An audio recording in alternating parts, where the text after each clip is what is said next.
Hi, everybody. Welcome to this week's Friday's Focus on Finances. My name is Jamie Fleming, and today we're actually going to look at 6 ways entrepreneurs can save for retirement. For the most part, we're going to look at the least complicated to the most complicated to help determine which tax-deferred or tax-free retirement account is right for you. So we're going to take a little bit more of a comprehensive breakdown of these 6 different ways that small business owners, solo entrepreneurs, self-employed, S corps, limited liability corporations, partnerships, some of these different entities can take advantage of a variety of retirement plans that are available to you. And as you've heard me talk in prior weeks' discussions, I work with a lot of business owners. I am one myself. And what's interesting is that many owners feel like they don't have a lot of options when it comes to their retirement plans and what kind of vehicles they can use. And the reality is that my business owners have more options available to them than someone who is an employee at another company. So we're going to take a look at some of these things so you can see the opportunities that you have and then look at the different ways to evaluate which one's the best one for you. So just as we should all define success differently, how you define retirement is also up to you. Some people plan to retire and never work another day. Others plan to keep working, at least in some capacity, until they die. However you define retirement, though, hopefully it includes the freedom to do more of what you want to do and less of what you have to do, which will require at least some amount of retirement savings. So you want to keep this in mind. You want to define what that looks like for you, not for anybody else. And we have those discussions in our financial planning sessions with our business clients. I did that this week with long-term clients that the couple, each side has a totally different definition of retirement. One side, the spouse in the two-team business owner situation sees retirement as just stopping everything, and that doesn't feel good to her. She plans on working in some capacity to keep her ideas of success and running a business and semi-retire, or in her semantics, we started calling it leveraging. She goes, I'm not necessarily going to be working full-time, but now I'm going to be leveraging all the savings and investings we've done over the years so that she can do more of what she wants to do versus what she has to do. And then her spouse, her husband, who is the other partner in the business, he's ready to move on to the next thing. So putting this part of his work life behind him and looking at what the next adventure, what the next passion is in their versions of retirement and success. So you want to look at how that feels to you, how you define it, and then construct savings and investing to support that. And that's going to be different for everybody. It's one of the reasons why I love working with business owners as well, because it keeps my work very interesting because everyone has different ideas. And so my job is to help put things in place to support you in what you're defining your success and retirement as. So breaking it down simply in this regard, if you're an employee whose company offers a 401k plan, the process is relatively simple, right? You sign up, you maximize any match offered, and off you go. That's what you have available to you. If you own your own business or side hustle, you'll have to extend the entrepreneur's creed to planning for retirement. If it is to be, it's up to me, right? So you have to make all the decisions, figure out what you have available to you. So we're going to look at 6 retirement account options designed specifically for small business owners and solopreneurs in order of simplicity to set up and ease of the administrative part. So the first one to look at, and most people are familiar with, is the traditional IRA, an individual retirement account. This type of account can be used by anyone with earned income from a job or their own business. And it can also include a non-working spouse. So you have to have the initial one set up by someone who has some kind of earned income. But then if you have a spouse that isn't working, they also have a traditional IRA available to them as well, which essentially has the ability to double your contribution. So these are important things to know and important things to ask questions about so you can maximize what you have available to you. So the contributions are tax deductible, even if you don't itemize your deductions on your tax return. So let's say, for example, you earn $10,000 before taxes at your side hustle. If you contribute $6,000 to a traditional IRA, you will report and pay taxes only on an income of $4,000. So you can see this benefit. You'll have a reduced taxable income from $10,000 to $4,000, and then the rest you can put away to grow tax deferred. And you won't be taxed on any of the investment earnings until you start withdrawing the money. So you get this benefit of compounding interest and gains, and you get that tax deferred growth until you start using the money. Now, just remember and keep in mind that there can be penalties and taxes if you make early withdrawals on your traditional IRA account, and usually those penalties come before age 59 and a half. Now, there are exceptions to the rule that you can ask your tax person or your financial person, because last year with the CARES Act, the passing of the CARES Act allowed people to tap into the retirement plans even if they were younger than 59 and a half. They didn't have the 10% penalty assessed to them as long as you were taking the contributions because of COVID-related circumstances, so loss of income, things of that nature. Not necessarily the best way to use your retirement funds, but certainly if you're in a bind, you can tap into them that way. But if you do not have to, the idea is this is your retirement account. So you want that to grow over time. Let time be on your side and let the funds grow and compound tax deferred until you start taking them out for retirement. And opening a traditional IRA is super easy. Most banks and investment firms allow you to even do this online. And then at the end of the year, you'll receive a statement to use when you file your taxes, and boom, you're done. So mind you, you still need to figure out how to invest your funds, but that's not required to get the deduction. So a lot of times what I see when people are confused or they don't know how to invest, they don't end up setting up the accounts and making the contributions.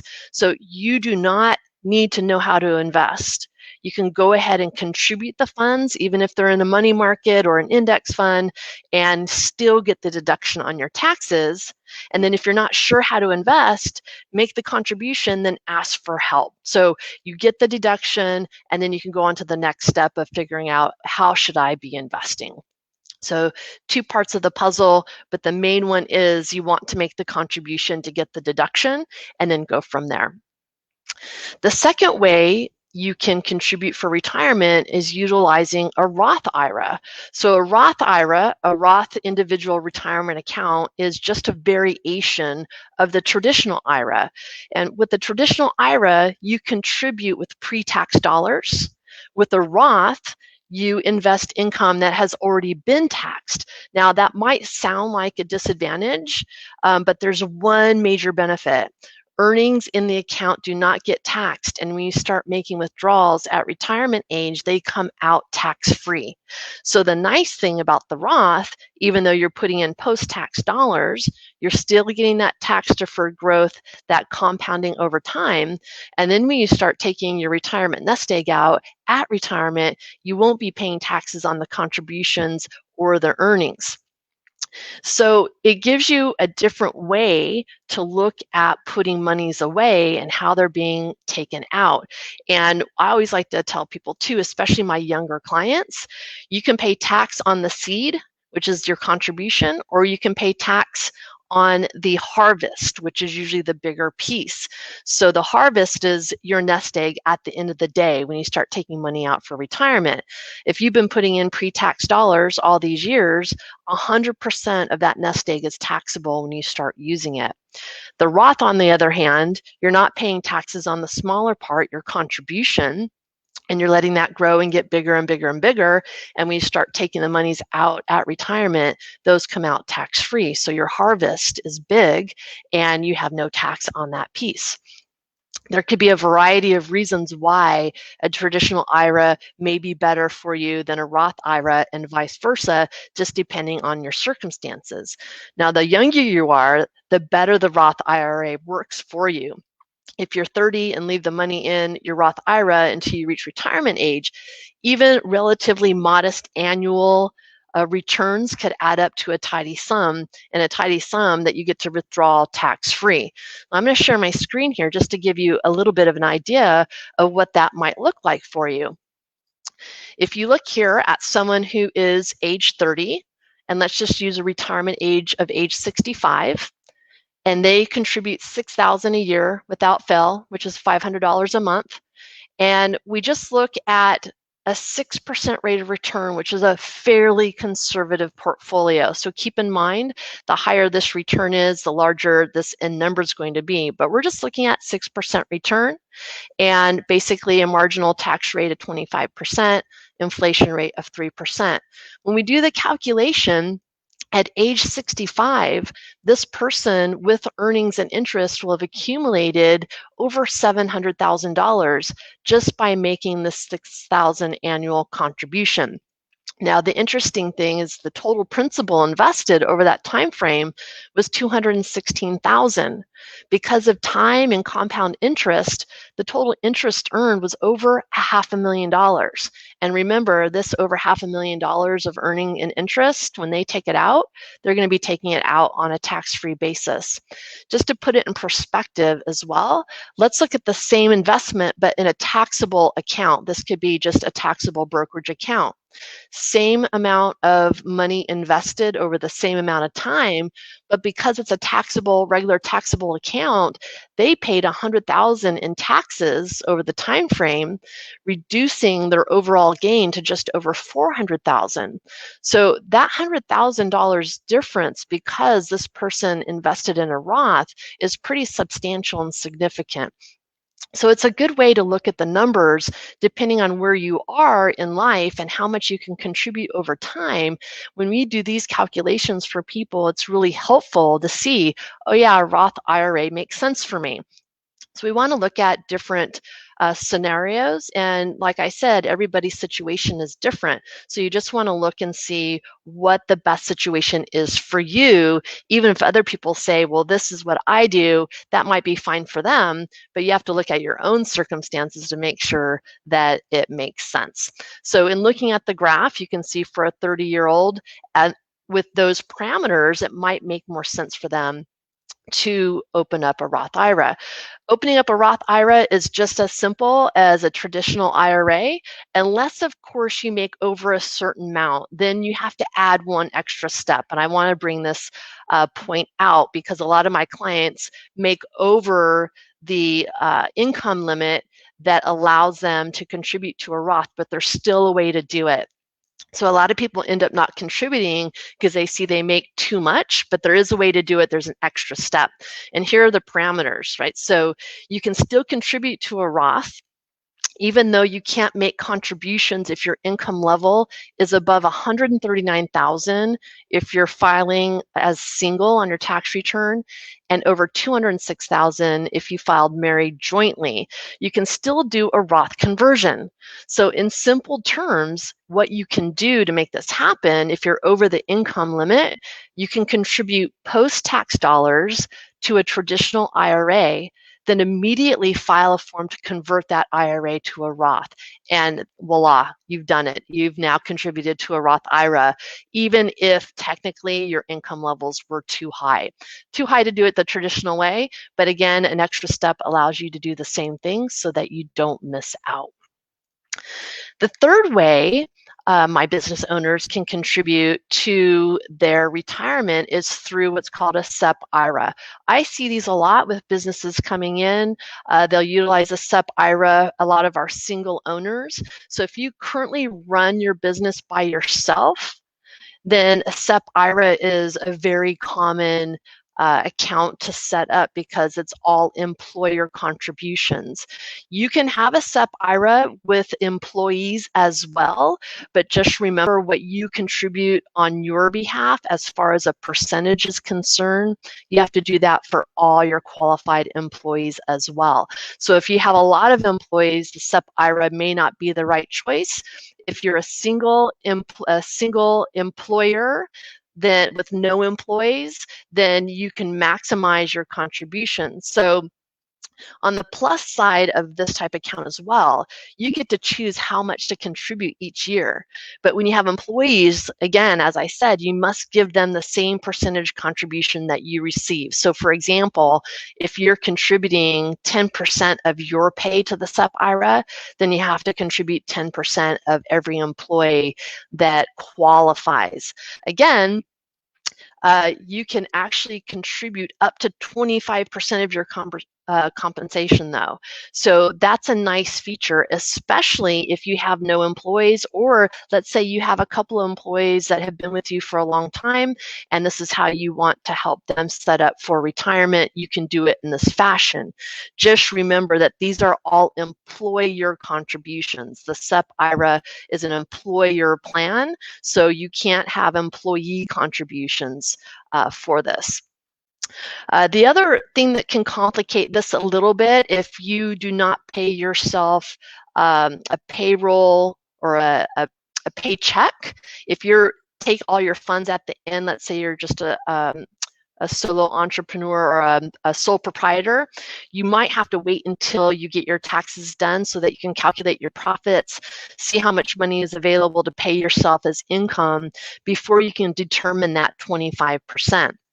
On the other hand, if you're set up as a corporation, either an S Corp or a C Corp, and you pay yourself a monthly paycheck, then you'll know what your W-2 is for the year. And as an employer side, you can then plan ahead and see how much you have available in business assets and business cash to be able to contribute as much as you can up to that 25% of your payroll amount.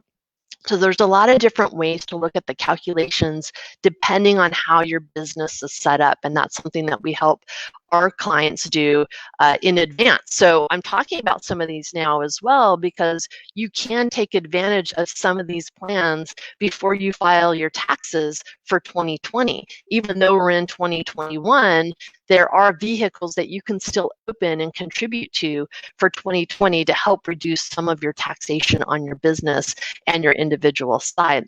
The SEP IRAs are fairly flexible because it does allow you to change your contribution amounts every single year, or even eliminate them in any given year if you did not have a good earnings year that year. So it is nice because you can start out slow, you can contribute 10% one year, 25% another year, or nothing the year after that if circumstances don't allow you to do so. So the SEP IRA does allow for more funds going in than an IRA if you're making so much. So if you are netting $100,000 income from your business, then you can actually contribute $25,000 to your SEP versus $6,000 to your IRA. So there are reasons to look at different ways of funding your retirement accounts based on how much you're making, how much cash flow you have to fund them, and the fact that this is an employer contribution will help greatly reduce your business tax liability while increasing your personal financial wealth without increasing your individual tax liability. So a SEP IRA may be a good option for you, and they're almost as easy to set up as an IRA. And again, most banks and financial institutions provide these options for you. So it's a good piece of the puzzle to look at, especially if you're a single business person with no employees. The fourth way my entrepreneurs fund their retirement is something called the solo 401k. So most people know the verbiage 401k. Most people equate that with larger companies, larger employers. But for the single solo entrepreneur or the solo entrepreneur with a working spouse, there is a variation of the 401k called the solo 401k. And first, let's look at the basics. A 401k is an employer-sponsored plan. If you own a small business, obviously you're also the employer, and that allows you to invest pre-tax dollars into the plan. The employer may or may not match a portion of those contributions. So like a traditional IRA, your savings grow tax deferred. You don't get taxed on your contributions or any of the earnings until you start making withdrawals when you reach retirement.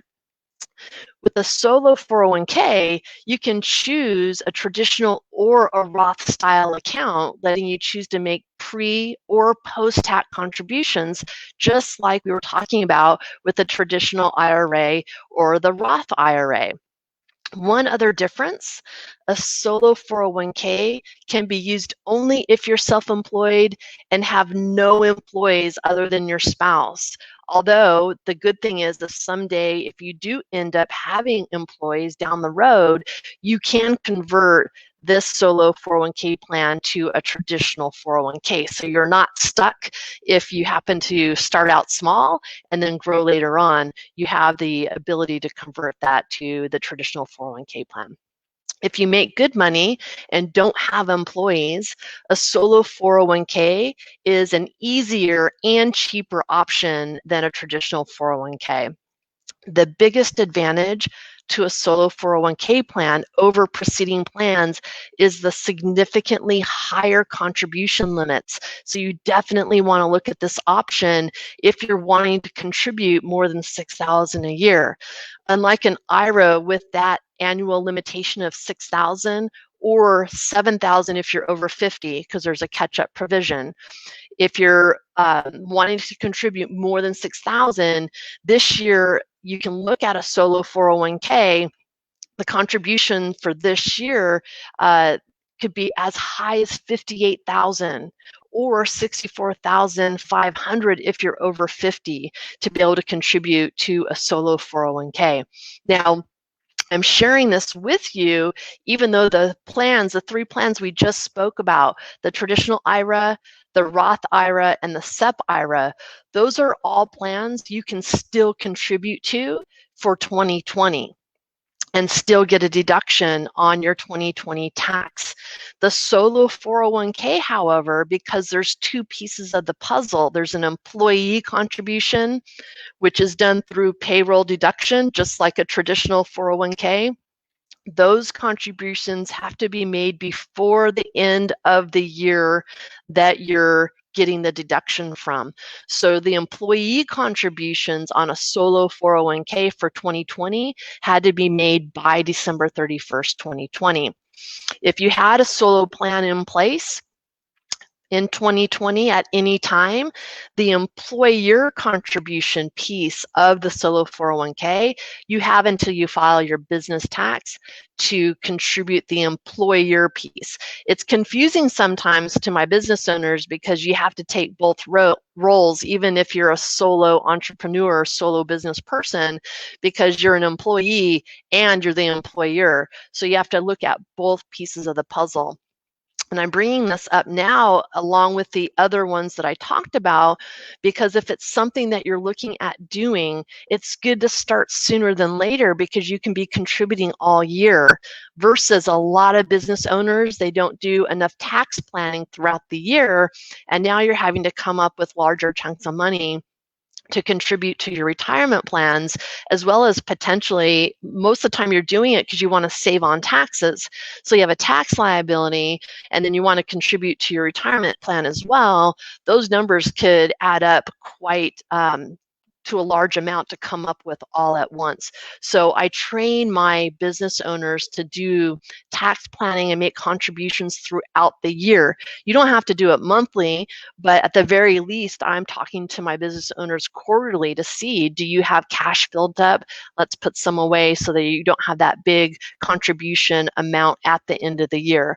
For the most part, my business clients that take advantage of funding throughout the year versus right before they file their taxes, on average, make much higher contributions year in and year out because they do that. If you make good money and don't have employees, then the solo 401k is a nice option, and it is much easier to administer than a traditional 401k. And then again, I mentioned, keep in mind, there are two parts to the contributions, the employee and the employer side. You're the employee and you'd make contributions via payroll, like I said, and they have to be done within the same year that you're getting the deduction. But you're also the employer, so those contributions can be made anytime before you file your tax return. So you want to look at ways to maximize the contribution as well as being able to get the funds in throughout the year. This is one of the best ways to transfer business revenue to your personal wealth side while getting that business deduction on the business side, lowering your business tax liability while increasing your personal wealth without increasing your individual taxes. I see so many business owners making large year-end purchases to get a deduction when they can make these types of contributions to themselves, get the same deduction, and increase their overall financial health. So the solo 401k is a really nice option to look at. And I'm going to share my screen here for a second so you can see the difference between contributing to a solo 401k as well as some of the other retirement plans available to people. So if you look at here, this is an individual that makes $150,000 in income a year, and it compares the individual 401k with the SEP IRA. There's also a plan called the Simple IRA. We're actually not talking about that today, but it is available to small businesses that want to allow employee and employer contributions as well. It didn't make the 6-way cut today, but I'll include that in another talk, but we'll talk about that in terms of contributions, and then a profit sharing plan, which would be the match piece. So if you look at the different accounts available to a business owner, depending on your income and depending how much cash flow you have in your business, you can see that the ability to contribute a larger amount to the individual 401k is a nice feature compared to any other accounts that we're talking about today. So you want to look at the numbers, you want to look at your cash flow, you want to know how steady your income's coming in, but it's nice to know that you actually have many viable options. And imagine, we don't even have the IRA here, but that's 6,000 or 7,000 if you're over 50, but you can see that's much lower contribution limits than any of the other plans available to you as a business owner. So as a business owner, a lot of my new clients come in feeling like their options are limited, and the reality is that you have a lot more options available to you than just an employee at a company's utilizing their company's 401k plan. So it's really important to look at what your options are, and then let time be your friend. Start saving sooner than later. In that same respect, I have a lot of business owners that have been working in their business for 10, 15, 20 years and never set up a retirement plan. So maybe they're in their 40s or in their 50s getting closer to retirement, and they're doing well in business, but they haven't contributed to a retirement plan all these years, and they want to know what their options are to catch up. So there is another plan available for my solo business owners, meaning no employees, and this is called a solo defined benefit plan. The solo defined benefit plan may be a better option than the solo 401k for high income self-employed individuals who would like to contribute more than the limits of the solo 401k. Also, the business owner should feel confident about being able to make required contributions for at least 3 years to this plan. So I'm sharing this plan with you. This is the most complex plan of all the ones we're going to talk about today, but it's extremely viable, especially for high income earners that have a pretty steady income stream. You know you're going to be able to make contributions for at least 3 years and then be able to catch up. And I'll explain why this is so viable. So the solo defined benefit plan is not the correct choice for someone that receives an income windfall in 1 year, but then is unsure about being able to make required annual contributions for future years.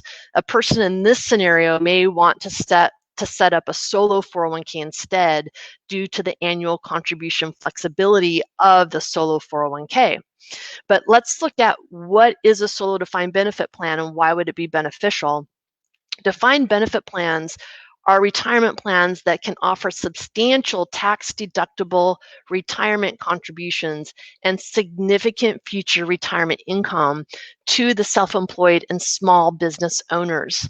So for those that qualify, a defined benefit plan may allow significantly larger contributions compared to a solo 401k or a SEP IRA.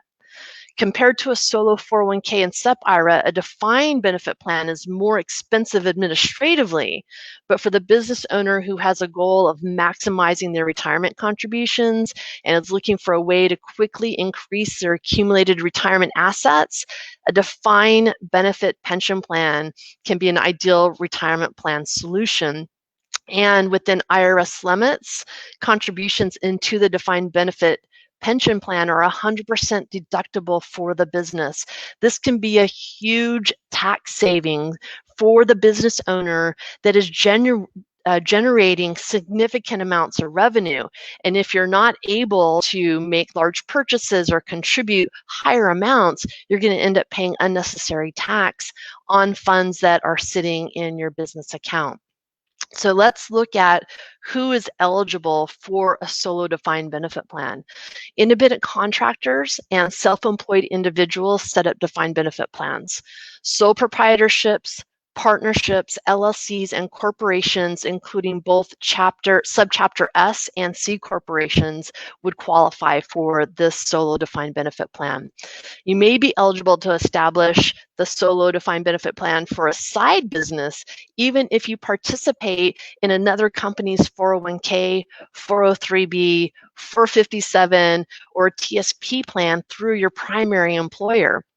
So let's look at how this solo defined benefit plan works. A defined benefit plan is a qualified retirement plan in which annual contributions are made to fund a chosen level of retirement income at a predetermined future retirement date. So this is when we talk about planning for our clients, especially clients that are getting closer to retirement. They may be letting me know, Jamie, I want to retire at age 65. I want this amount of income. We then look at what they've done up to this point and see what the gap is. Based on whatever that gap is, we can work the numbers backwards to figure out how much they should contribute to their defined benefit plan. So contributions are made actually according to an actuarial formula to meet the target retirement income benefit. So unlike a 401k, those are under the defined contribution plan. So you're defining how much you're putting in, and the benefit is unknown. It's based on growth and such. A defined benefit pension plan, you're defining what you want your benefit to look like, and we're calculating the contributions to meet that target.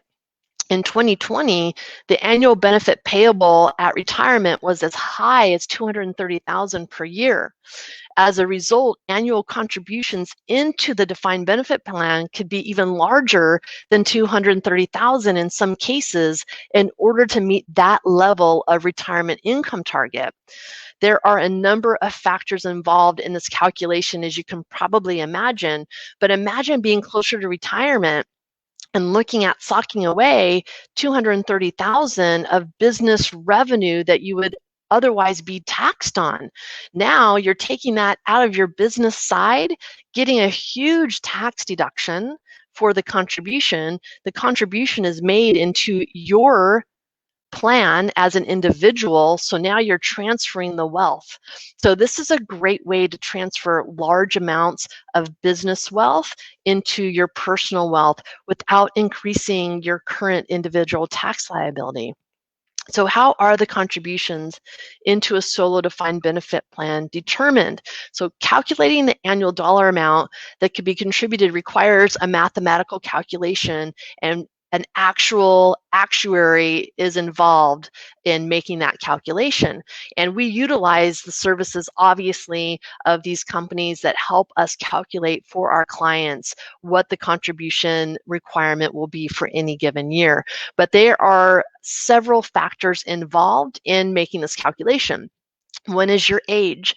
In general, the older the client, the larger the annual contribution that can be made into the plan because you're getting closer to retirement. So you have less time, so we can put more money into it.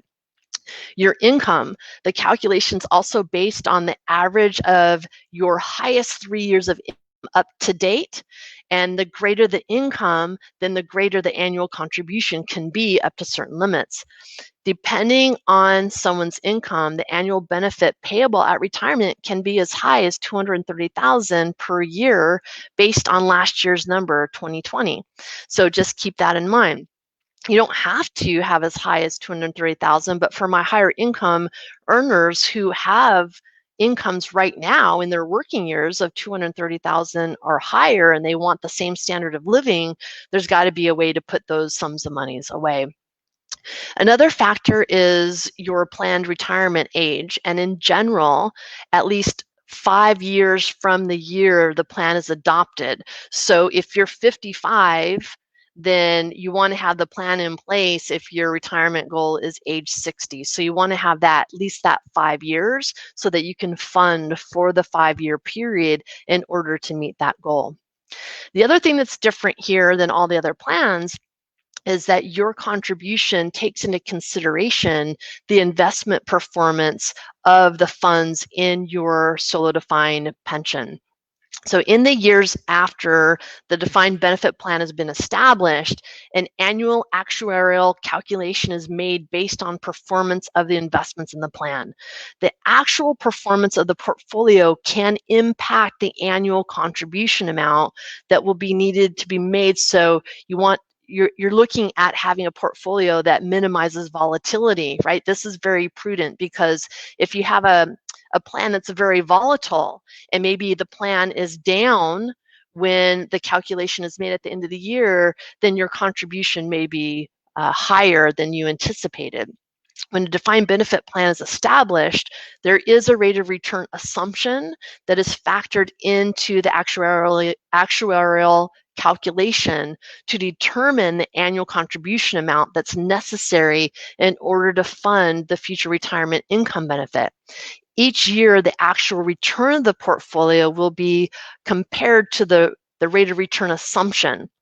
When the portfolio's actual return is greater than the assumed rate, then there'll be a smaller required annual contribution. Conversely, when the actual return is less than the rate of return that was assumed in the beginning of establishing the plan, then the annual contribution may be higher and need to be increased to make up the shortfall to get your benefit that you desire. On an annual basis, an actuary makes the calculations to determine the amount needed to be contributed into the plan to ensure that the future target retirement income goal is reached.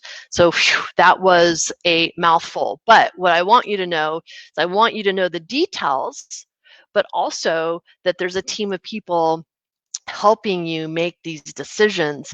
And normally there is a range that you can contribute to the plan. So it's not so stringent. It's very much more calculated than any of your other IRAs, Roths, or 401k plans, but that's to ensure the benefit that you want is reached. Now, if for some reason you can't make the necessary contribution, then there can be a recalculation of the benefit. So you don't have to worry about losing benefits if it's simply readjusting based on your capacity to fund it. So we look at that in years past to see how you've been doing and what's the possibility of making these contributions. The other thing to remember too is that we do this as a short-term if we have a client that has been generating much more revenue than they had in prior years, we can fund this defined benefit pension plan for a 5-year period and then decide that we don't want the plan anymore. So we can simply terminate the plan and roll the funds over to an IRA rollover and allow the funds to grow that way. So there is some flexibility, even though it seems like that there isn't. So who is a good candidate for a solo defined benefit plan? In general, age 40 or older. However, high income individuals, which I am getting more and more of, may find it beneficial to have a solo defined benefit plan, even by their late 20s or early 30s, if the amount of revenue being generated is at a higher level than the norm for that age group.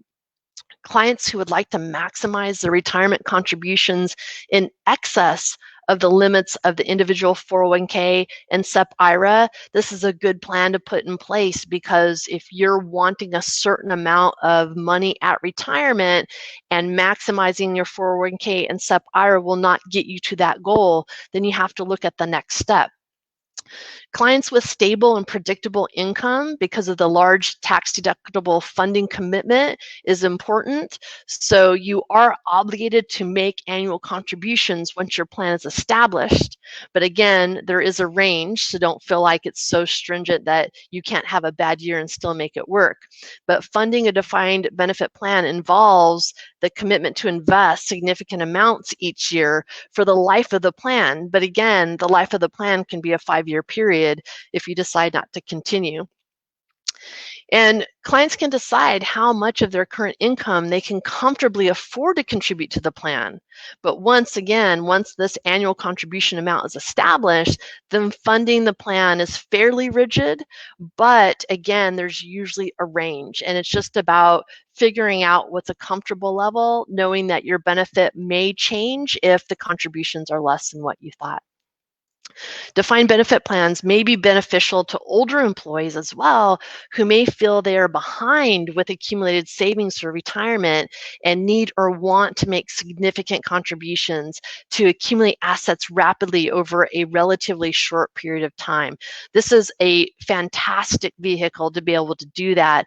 And I see this over and over with business clients in general, because you're working so hard on your business, before you know it, 10 years has gone by and you haven't been contributing to your own retirement. This is an excellent way to basically catch up from prior years, especially if you have the revenue to do so. And again, you benefit on the business side as well, because those contributions are deductible and lower your business tax liability. Another scenario when a defined benefit plan may be a good choice is for a dual income household with one spouse that's self-employed and is in the fortunate position of being able to live off of one income. I love this scenario, because as a result, they may be able to afford to make a retirement contribution using a significant portion of the self-employed spouse's income into the defined benefit plan, essentially eliminating the tax on the self-employed's income altogether and using that as a contribution to the retirement plan. It works out really well, and if that is the case, it's a great way to increase the funding capacity into your retirement plans. Another scenario when a defined benefit plan may be a good choice is for someone that's working full-time with one employer and then has a separate self-employed one-person consulting business.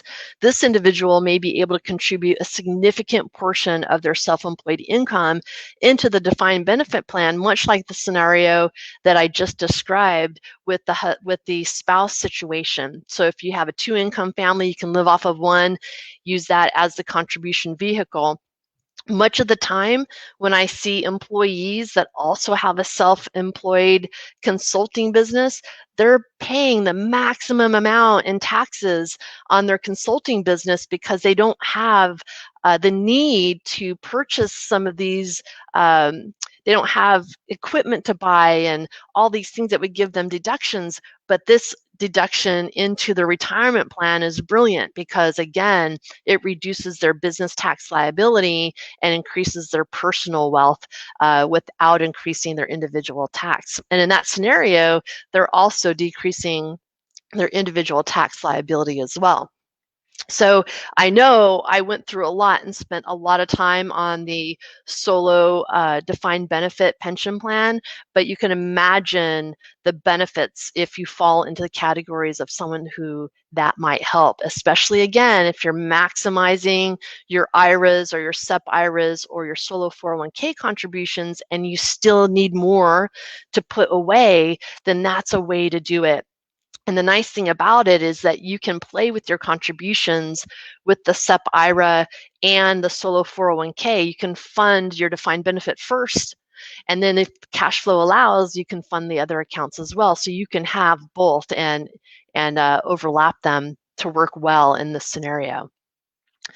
The last type of vehicle we're going to talk about today is the 401k. This also can be used for solo entrepreneurs and single business owners, but also works if you have employees. So if you set up the traditional 401k plan, roughly speaking, you still must offer the same plan benefits to your employees as you receive.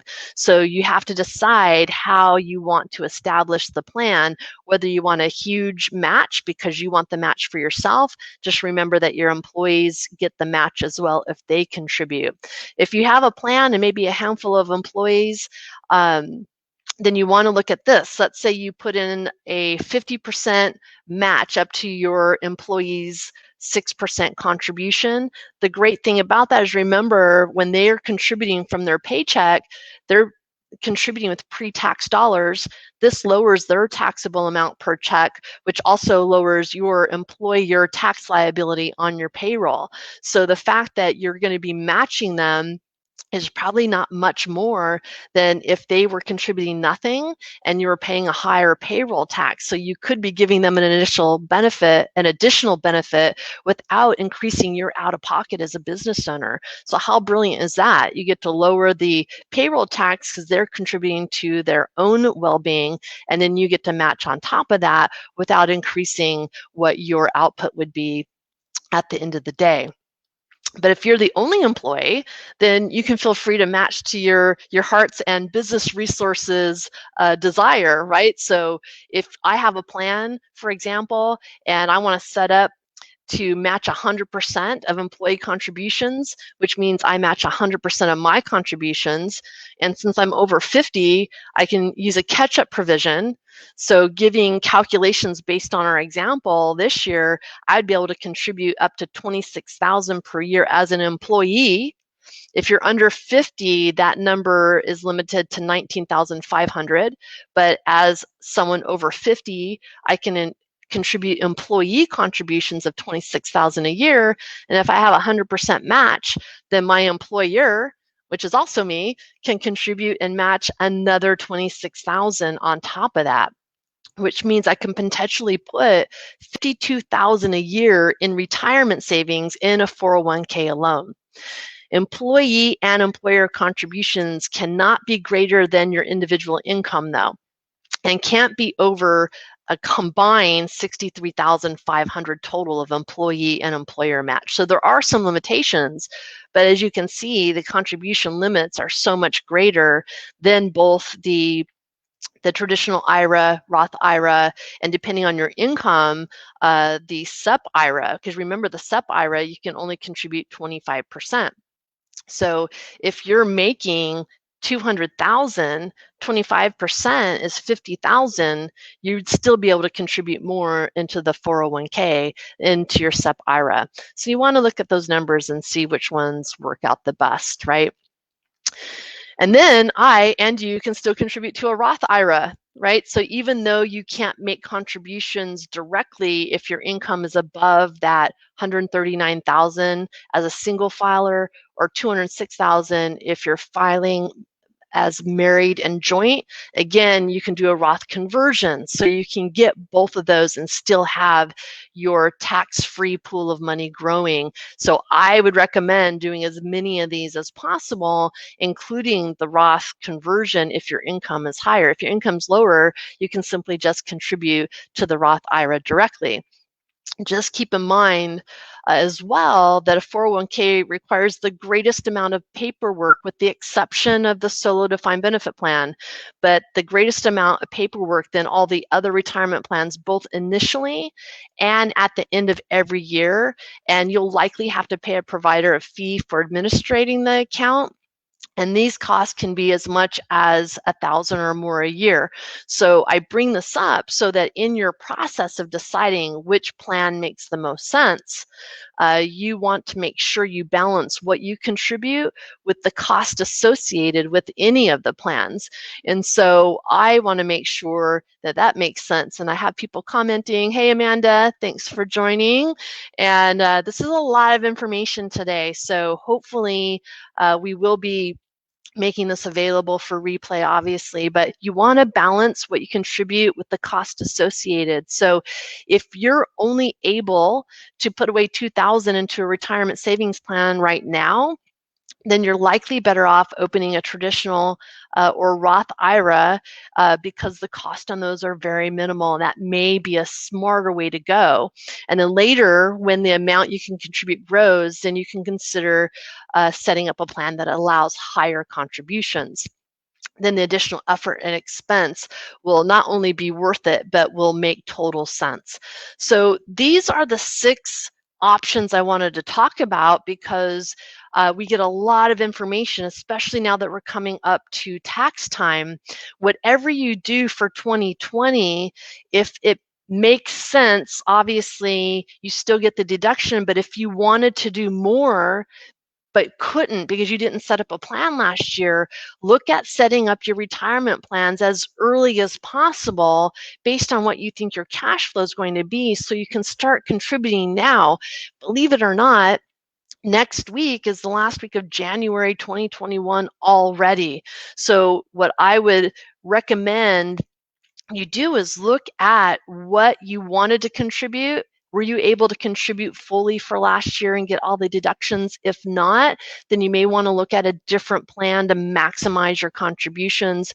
If you're a solo entrepreneur, you have so many resources and vehicles available to you depending on what your retirement goals are. So you have to start looking at, when do I want to retire ideally? These are all things that can change, but it's nice to have something that you're working towards. It's always easier to modify an existing plan than to wing it and not have a financial plan at all. So start looking at these items as you're getting your tax information together. If you're using a CPA, ask them what benefits or what vehicles could I be putting in place now to get and maximize my deductions for 2020, and what should I be doing going forward? And then of course, you can always utilize our complimentary consultation. We do this for people because we can make these calculations fairly quickly if we look at past returns, what your income is, what you're paying on your business liability tax, and much of the time, when you put in some of these retirement plans, you're ahead of the game because you're reducing your taxation and you're increasing your personal net worth at the same time. So you want to look at these benefits. Don't let them go to waste. They're available to you. There are a lot of them. So if it's complicated, give us a call, sign up for our complimentary consultation so you can see what's available to you and how to maximize those opportunities in the best way possible. I hope this was helpful, everybody. It was great to see everybody again on Friday's Focus on Finances, and I look forward to seeing you next week. Have a great weekend.